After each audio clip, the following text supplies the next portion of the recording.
नमस्कार, मेरा नाम प्रिंस कुमार है। आज मैं बात करने वाला हूँ भारत की शिक्षा व्यवस्था के बारे में, हमारी शिक्षा व्यवस्था के बारे में। हमारे यहाँ शिक्षा है लेकिन सिर्फ किताबों में, एग्जाम में नंबर्स तक है। बस यहाँ धर्म भी सिखाया जाएगा, कानून भी, सोशल अवेयरनेस भी, सारा चीज सिखाया जाता है। फिर भी देश में ज्यादातर बच्चा जागरूक क्यों नहीं होता है? डरा हुआ क्यों रहता है? टूटा हुआ रहता है। कोई बेरोजगारी से हार रहा होता है, कोई सिस्टम से हार रहा होता है, कोई अपनी जान तक दे देता है। क्या शिक्षा सिर्फ किताबों तक सीमित हो गई है? हम स्कूल में समाज जहाँ हमें बताया गया होता है संविधान, कानून, आरटीआई, मानव अधिकार, कर्तव्य, धर्मनिरपेक्षता, स्वतंत्रता और स्वच्छता, पर जैसे ही स्कूल से बाहर आते हैं सड़क पर कचरा फेंकते हैं, ट्रैफिक तोड़ते हैं, धर्म के नाम पर नफरत फैलाते हैं। मतलब पढ़ते तो हैं लेकिन याद करने के लिए प्रैक्टिकल उस चीज को बहुत कम लोग अपने लाइफ से कनेक्ट कर पाते हैं। ज्यादातर गवर्नमेंट स्कूल में तो पढ़ाया भी नहीं जाता, ये सब किताबों में है लेकिन एक लाइन में उस चीज को निकाल दिया जाता है। हाँ, आरटीआई है, मानव अधिकार है, सब चीज है, निकाल दिया जाता है। तो सवाल है, क्या किताब पढ़ने से समझ में आ जाती है या सिर्फ सिलसिला चलते रहता है? हमने शिक्षा को सिर्फ नंबर और एग्जाम की चीज बना दिया, जिंदगी से जोड़ना ही छोड़ दिया। कानून की शिक्षा होती है लेकिन 90% बच्चे को पता नहीं होता। हाँ, मैं गवर्नमेंट स्कूल की बात कर रहा हूँ, प्राइवेट स्कूल की बात नहीं कर रहा हूँ, क्योंकि उनका डेटा हमारे पास नहीं है। तो 90% बच्चे को कानून के बारे में पता ही नहीं होता। तो सवाल है कि हम जिस देश में रहते हैं उस देश का कानून नहीं पता होना चाहिए हमें? अपना अधिकार, अपना हक और फिर अपना कर्तव्य पता नहीं होना चाहिए? बाहर में पुलिस या बहुत लोग हैं दबा देते हैं, हमें कानून ही नहीं पता, इससे हम दब जाते हैं। या फिर जिसे डर नहीं है वो अपराध कर देता है। कक्षा 6 से 10 तक के बच्चे नैतिक शिक्षा, धार्मिक सहिष्णुता, संविधान के मूल्य पढ़ते हैं। फिर क्यों एक 17 साल का बच्चा दूसरे धर्म से नफरत करना सीख लेता है? कारण साफ है, सिर्फ किताब में लिखा है सब धर्म समान, लेकिन सब धर्म समान है एक लाइन में उस चीज को निकाल दिया जाता है। बाहर के लोग कैसे हैं, वो लोग धर्म को किस नजरिए से देखते हैं, इसलिए वो कंफ्यूज हो जाते हैं। बाहर निकलते ही वो बड़ों से सुनता है हिंदू ऐसे होते हैं, वैसे होते हैं, और हिंदू धर्म है, मुसलमान ऐसे होते हैं, वैसे होते हैं। मतलब आप समझ सकते हो क्या क्या बातें होती हैं। तो शिक्षा से रिलेटेड टॉपिक है, तो मैं उस चीज को यहाँ पे लाना नहीं चाहता। स्कूल सिखाता है कानून सबके लिए एक है, लेकिन कैसे चैलेंज आएंगे और क्या स्तर चल रहा है, और मतलब बहुत सारी चीज है। बस एग्जाम में जो सवाल आना है, हाँ कानून सबके लिए बराबर है। बच्चा देखता है, हम लोग देखते हैं, मतलब हम तो बच्चे नहीं है यार, हम तो बड़े होते हैं। एक बच्चा देखता है एक अमीर वही गलती करके बच गया और गरीब को बेवजह कई बार फंसा दिया जाता है। हम क्या सीखेंगे इससे? कानून है बराबर सबके लिए, हमारे लिए कानून तो है बराबर, लेकिन क्या हो रहा है बराबर? यानी शिक्षा और समाज में बहुत कम जगह पे समानता होती है, जहाँ पे समानता होती है वो जगह हर एक तरह से विकसित करता है। आत्महत्या क्यों बढ़ रहे हैं? एनसीआरबी रिपोर्ट 2023 बताता है कि भारत में 2023 में 13,000 प्लस बच्चों ने आत्महत्या की। मेरे पास लेटेस्ट अपडेट नहीं है, एनसीआरबी का 2023 का अपडेट है। तो क्यों? कोई तो वजह हो सकता है ना। हमारे स्कूल में गणित है, विज्ञान है, इतिहास है, सब कुछ है, लेकिन मनोविज्ञान नहीं है। साइकोलॉजी क्या होता है? 10th के बाद 11th में आर्ट्स, जो स्टूडेंट आर्ट्स लेता है उसके लिए ऑप्शनल सब्जेक्ट होता है वो।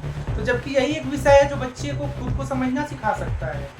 WHO की 2023 रिपोर्ट के अनुसार भारत में हर 7 में से एक किशोर मानसिक तनाव से जूझ रहा होता है।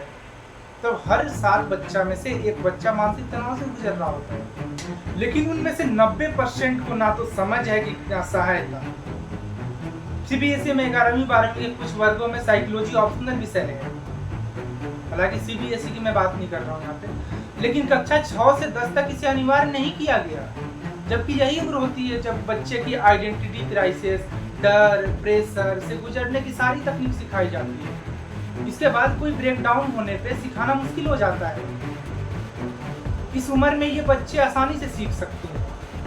अगर कक्षा 6 से ही बच्चे को मनोविज्ञान सिखाया जाए तो वो अपनी भावनाओं को पहचानना और समझना सीखेंगे। डिप्रेशन, गुस्सा, अकेलापन, कंपैरिजन, फेल होने का डर जैसी चीज़ों से निपटना सीख लेंगे। दूसरे को जज करने से पहले सहानुभूति रखना सीखेंगे। यहाँ तो हम लोगों को सिखाया जाता है रोना नहीं चाहिए, लड़ना सीखो। अपने आप थोड़ी कोई सीख जाएगा, डिप्रेशन में आएगा ही, आगे कोई रास्ता दिखता नहीं है। मेहनत करते करते खुद पे शक होने लगता है।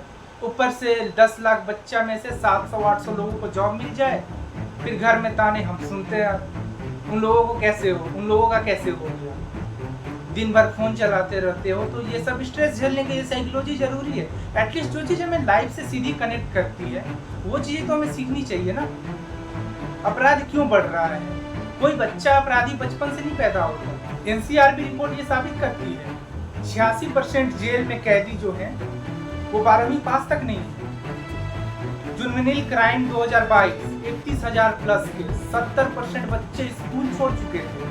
60% मामलों के कारण बेरोजगारी, इमोशनल ब्रेकडाउन, ये मैंने जो साइकोलॉजी की बात आपको बताई। तो शिक्षा सुधार कर अपराध में बहुत गिरावट आई। 10वीं के बाद स्किल, ITI, पॉलिटेक्निक, सरकारी कौशल केंद्र, कई जगह पे इसकी हालत सही है, लेकिन कई जगह पे हालत इसका बहुत बेहाल है। और ज़्यादातर जगह का यही हाल है, ज़्यादातर जगह हाल इसका बिल्कुल बेहाल है। गवर्नमेंट ITI है, उसमें सीट है, पर मशीन टूटी है, ट्रेनर गायब है। सरकारी सेंटर्स में सर्टिफिकेट मिलता है लेकिन नौकरी नहीं। CAG रिपोर्ट 2019 का जो प्रधानमंत्री कौशल विकास योजना था, रिपोर्ट का परीक्षण तो दिया गया लेकिन प्लेसमेंट का रेशियो बहुत कम है।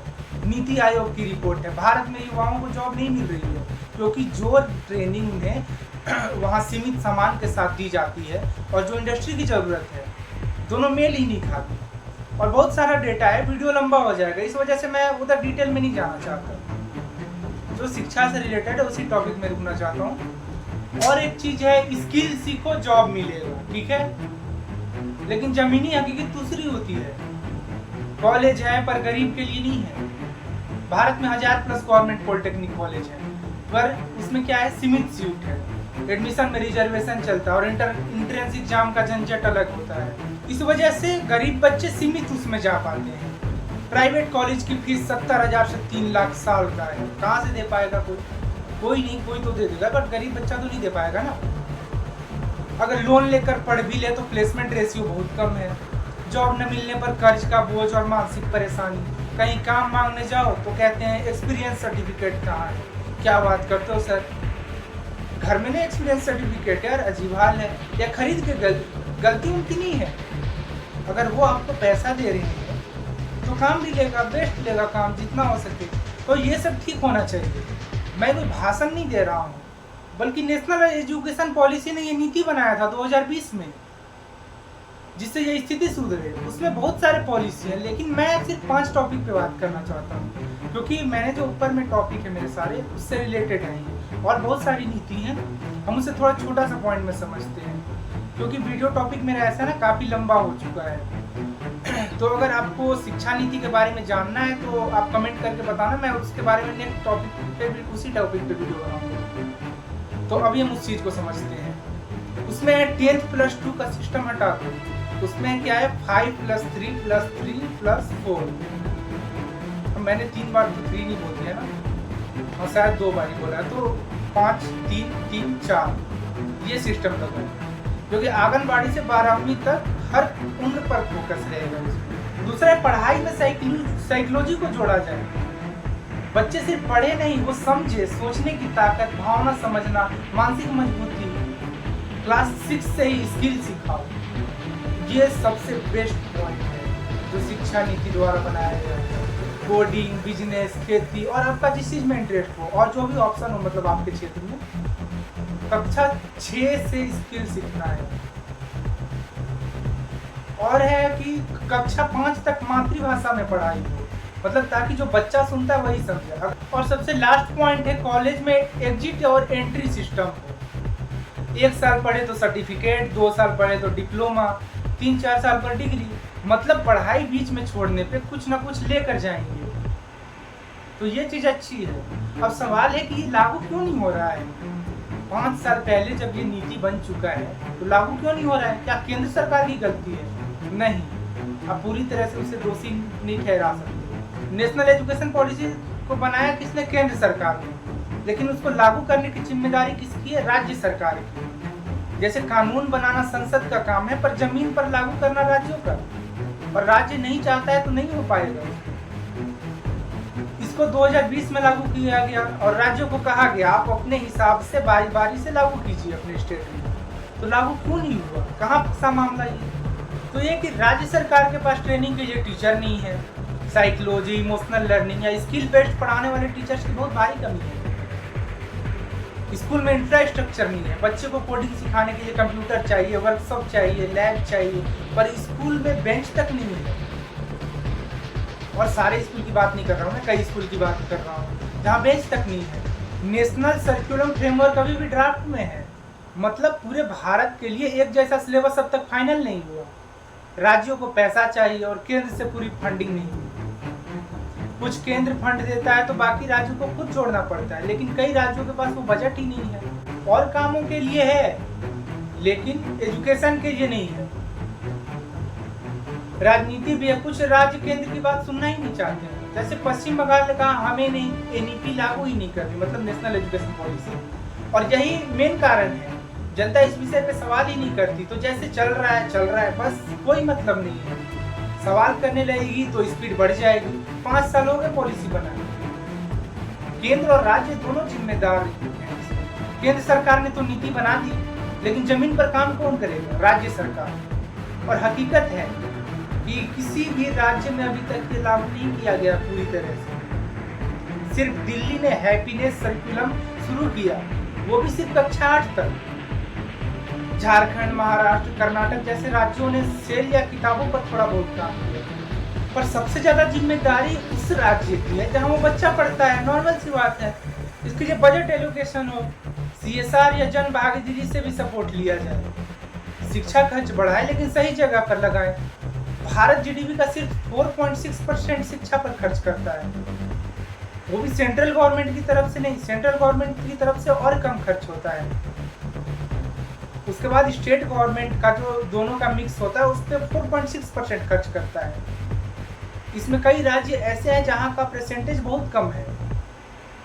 यूनिसेफ 2023 का रिपोर्ट है ये, मतलब मेरे पास स्टेट वाइज रिपोर्ट नहीं है, वो रिपोर्ट है कि 4.6% खर्च करता है बस। इसे बढ़ाकर 6% तक ले जाना चाहिए, और उसका जमीन पे जांच होना चाहिए सही से कि वो पैसा सही जगह पे लग रहा है या नहीं, ताकि गरीब बच्चों तक एक्सेस मिले, स्किल मिले और मेंटल हेल्थ ड्राइव जा पाए।